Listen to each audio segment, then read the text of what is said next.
Bab 1185. Melahirkan, Part 2. Sebenarnya Audrey Han hendak berkata, kau di sini malah akan membuatku semakin tertekan. Karena, ekspresi Golden Ye tampak jauh lebih kesakitan daripada dirinya. Ini membuat Audrey Han merasa canggung.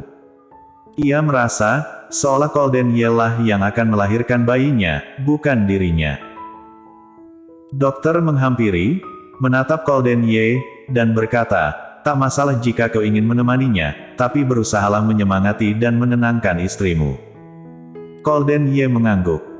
Lalu, dokter memberi instruksi pada Audrey Han. Audrey Han segera mematuhinya. Wajah Audrey Han memucat kesakitan, melihatnya. Golden Ye segera mengulurkan tangannya, gigitlah tanganku jika kau merasa kesakitan, jangan berusaha menahannya. Bibir pucat Audrey Han berdarah karena ia menggigit bibirnya sendiri. Melihat Golden Ye mengulurkan tangan padanya, Audrey Han tertegun dan tak menggigitnya. Golden Ye dengan panik segera memasukkan tangannya ke mulut Audrey Han. Gigitlah, jangan berusaha menahan sakit, kata Golden Ye. Audrey Han sangat ingin mendorong tangan Golden Ye. Bagaimana bisa ia menyuruhnya menggigit tangannya? Memang rasa sakitnya akan mereda, tapi bukankah Golden Ye akan merasa sangat kesakitan? Audrey Han menggeleng, ia juga masih sanggup menahannya. Gigitlah. Golden Ye membujuknya bagaikan membujuk seorang anak kecil untuk makan.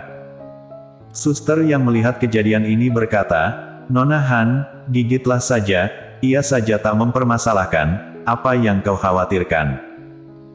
Dan dengan kau menggigitnya, suamimu akan semakin menyadari, betapa sakit dan tak mudahnya bagi seorang wanita untuk melahirkan. Audrey Han merasa perkataan suster cukup masuk akal. Tapi ia sama sekali tak bermaksud memberitahu suaminya, betapa sakit dan tak mudahnya bagi seorang wanita untuk melahirkan. Ia hanya berharap, Golden Ye akan lebih memperhatikan dan membantunya setelah persalinan nanti. Akhir-akhir ini, ia sangat memperhatikan dan menjaganya. Seharusnya setelah persalinan, ia juga pasti akan memperhatikan dirinya dan bayinya, bukan? Maka tak perlu melakukan hal ini.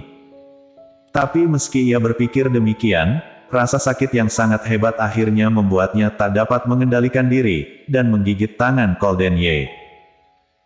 Telapak tangan Golden Ye terasa sangat sakit, dan karena tak menyangka, ia hampir mengerang, tapi berhasil menahan diri. Melihatnya, suster dan dokter semakin mengagumi Golden Ye. Memang, masih banyak pria lain yang juga menemani istrinya melahirkan, dan bukan hanya Golden Ye yang menawarkan tangannya untuk digigit oleh istrinya. Tapi biasanya, pria lain mengerutkan kening dan tampak kesakitan. Tapi, meski sangat kesakitan, Golden Ye sama sekali tak menunjukkannya, ia berusaha menahan diri dan tetap memasang ekspresi tenang. Dokter terus memberikan instruksi, dan Audrey Han mengikutinya. Mereka yang menunggu di luar ruang persalinan sama sekali tak berbicara.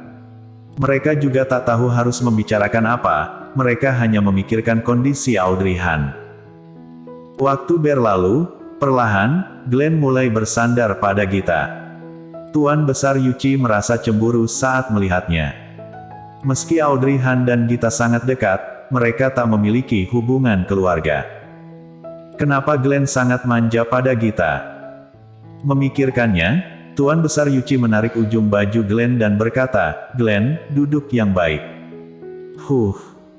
Glenn mengusap matanya yang masih mengantuk dan bertanya, ada apa, kakek buyut?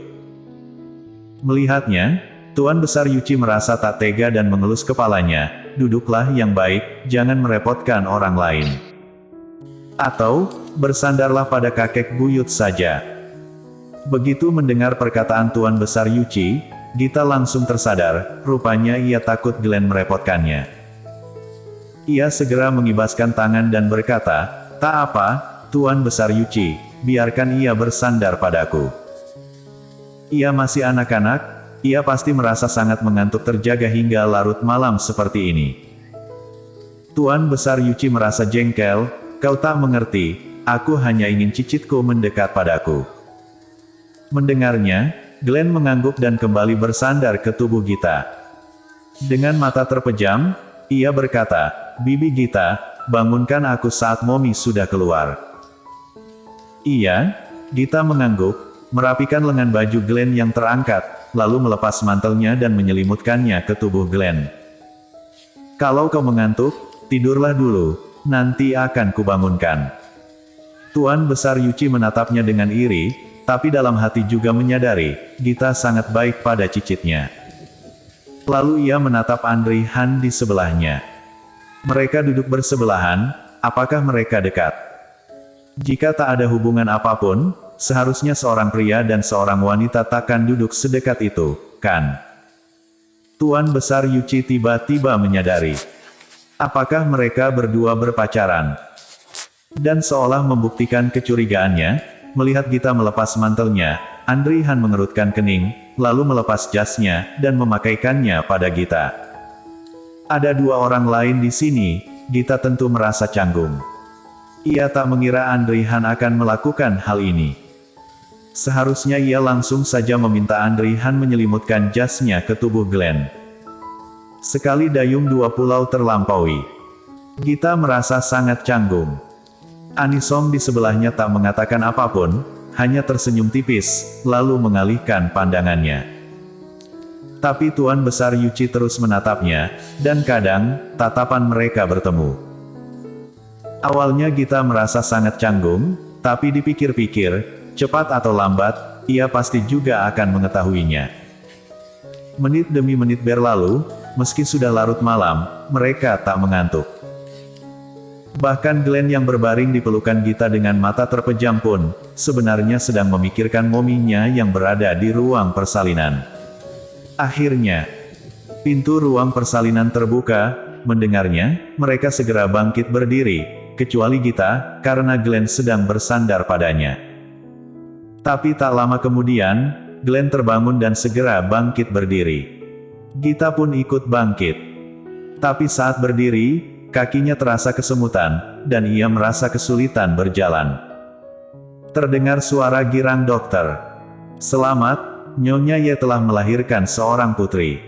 Bersambung.